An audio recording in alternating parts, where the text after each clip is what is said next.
네, 오늘 청취자분께서 보내주신 자료 구약성경 민수기 25장을 함께 살펴보려고 합니다. 아, 민수기 25장.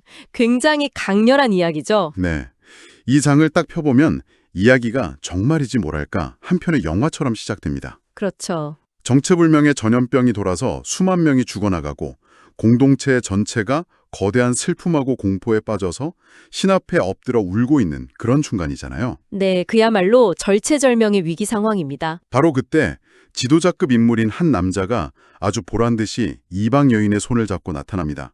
그리고 곧이어 창 하나가 이 모든 비극을 딱 멈추게 하죠.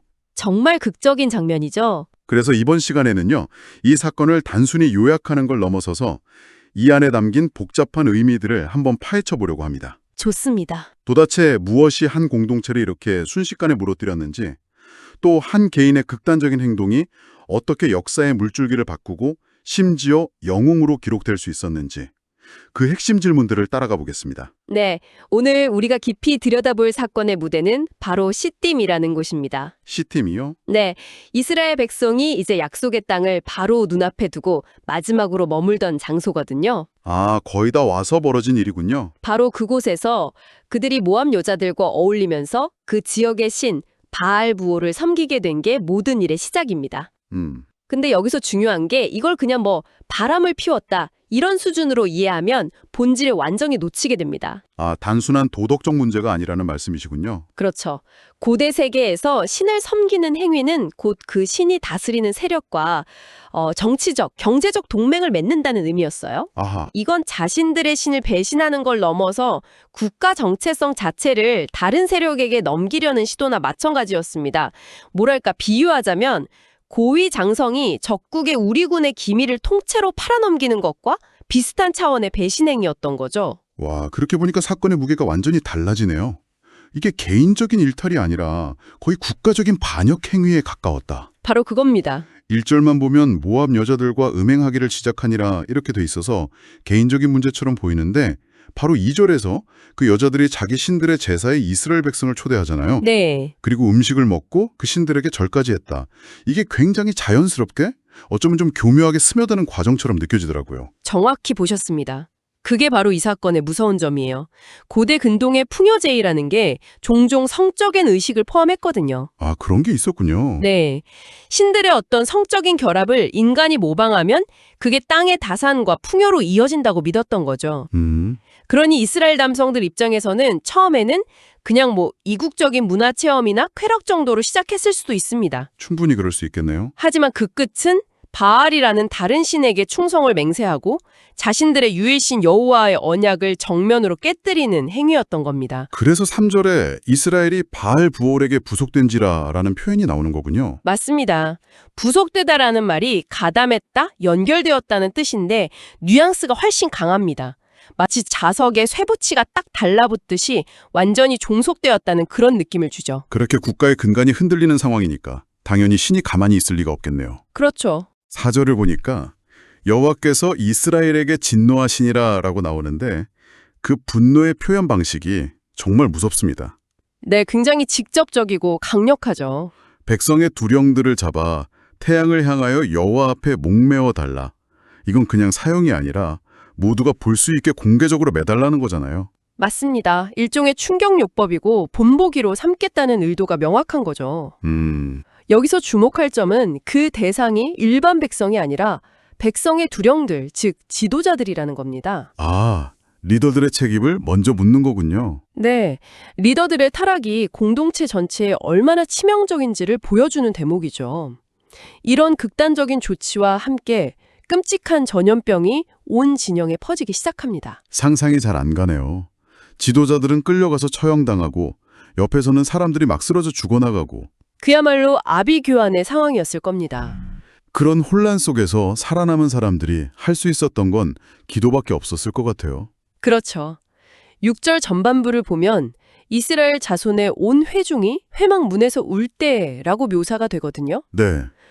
공동체 전체가 자신들의 죄를 깨닫고 신한테 엎드려서 눈물로 용서를 구하는 어쩌면 가장 경건하고 비통해야 할 바로 그 순간. 바로 그 순간에 정말 믿을 수 없는 광경이 펼쳐집니다. 네, 이 이야기의 정점이죠. 맞습니다.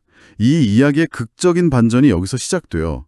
모두가 울고 있는 그 장소를 이스라엘 남자 한 명이 미디안 여인의 손을 잡고 유유히 지나갑니다. 그냥 지나가는 것도 아니고 모세와 온 회중의 목전에서, 그러니까 모두가 똑똑히 보도록 과시하면서 지나간 거잖아요. 너희는 울어라. 나는 내 길을 가겠다. 이런 식의 선언이나 마찬가지입니다. 현재 진행 중인 신의 심판과 공동체의 회개를 그냥 공저적으로 조롱하는 행위인 거죠. 정말 대담하다 못해 뭐라고 해야 할까요? 미쳤다고밖에 할 수 없는 행동인데 도대체 이 사람들은 누구였길래 이런 행동이 가능했던 걸까요? 네, 그게 중요하죠. 단순히 사랑에 눈이 먼 젊은 남녀라고 보기에는 상황이 너무 심각하잖아요. 그렇죠. 본문이 나중에 이들의 신원을 밝혀주는데요. 남자는 시므리, 시므온 지파 지도자의 아들이었고요. 역시 지도층이었군요. 네, 그리고 여자는 고스비라고 미디안의 족장, 그러니까 왕의 딸이었습니다. 왕의 딸이요? 네, 결코 평범한 사람들이 아니었죠. 이건 지도층 가문의 결합입니다. 와. 따라서 시므리의 행동은 단순한 정욕의 문제가 아니라 나는 당신들의 신이 내리는 재앙 따위는 두렵지 않다. 나는 바알을 섬기는 저 미디안의 강력한 세력과 손을 잡겠다는 일종의 정치적 선언으로도 해석될 수 있는 겁니다. 그렇군요.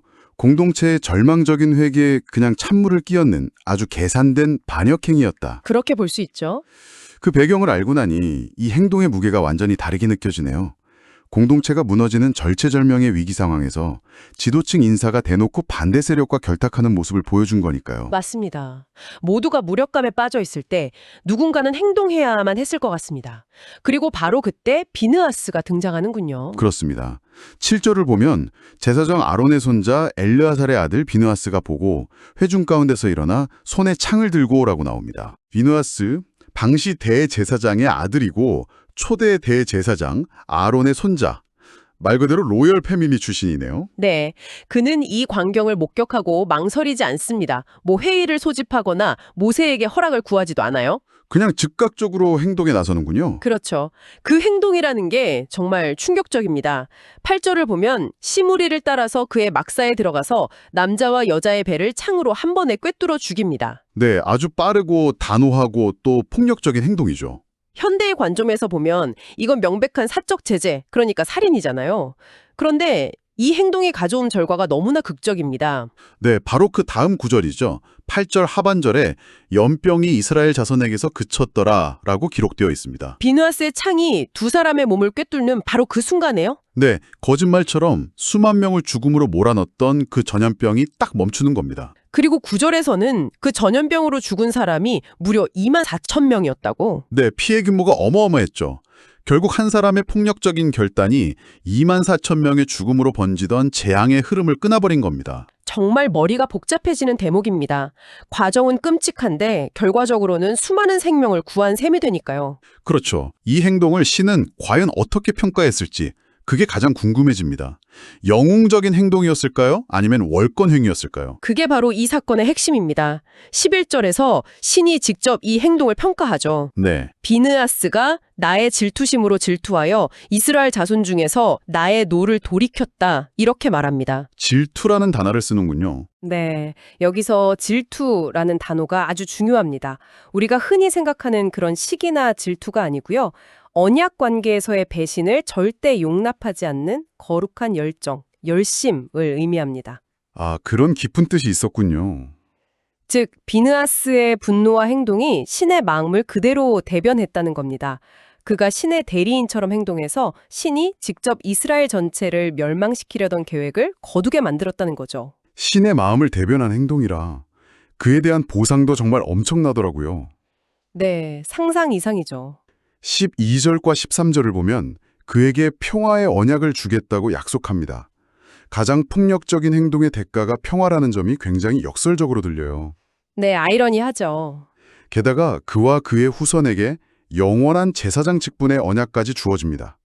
그의 한 번의 행동이 가문의 운명을 영원히 바꿔놓은 거네요. 여기서 더 흥미로운 신학적 개념이 등장하는데요. 13절 하반절에 그 이유가 나옵니다. 뭐라고 나오나요? 그가 그의 하나님을 위하여 질투하여 이스라엘 자손을 속죄하였음이니라 라고 되어 있습니다. 속죄. 네, 속죄라는 단어에 주목해야 합니다. 보통 속죄는 제사장이 제물을 바치는 아주 정교한 제사의식을 통해서 이루어지잖아요. 그렇죠.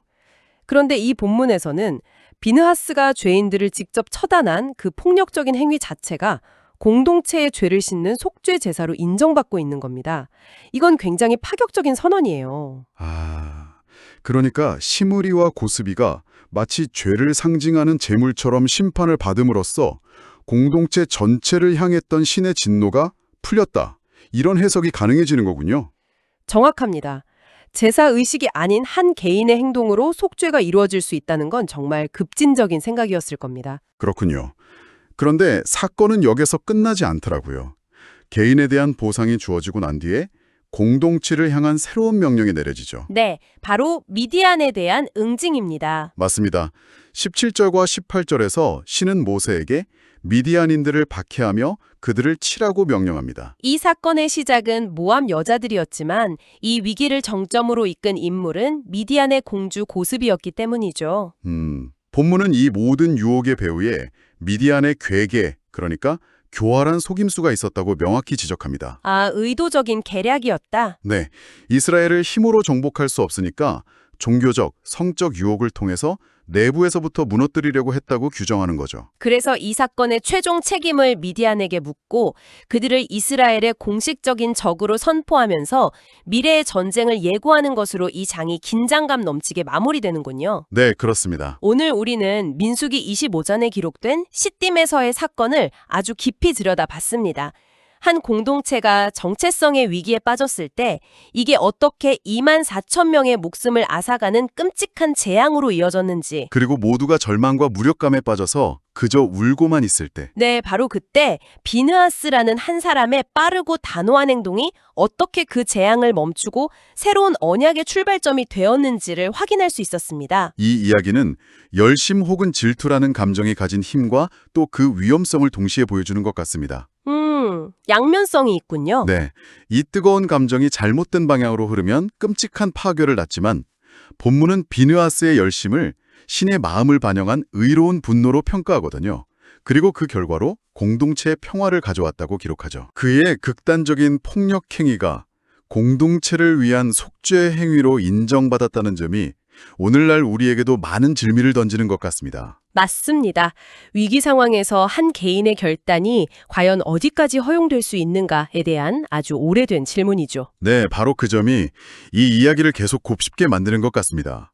자료는 비느하스의 행동을 공동체를 구원한 의로운 행위로 분명하게 기록하고 있습니다. 청취자분께서도 한번 생각해 보시면 좋겠습니다. 대의를 위한 개인의 극단적인 행동은 어디까지 정당화될 수 있을까요?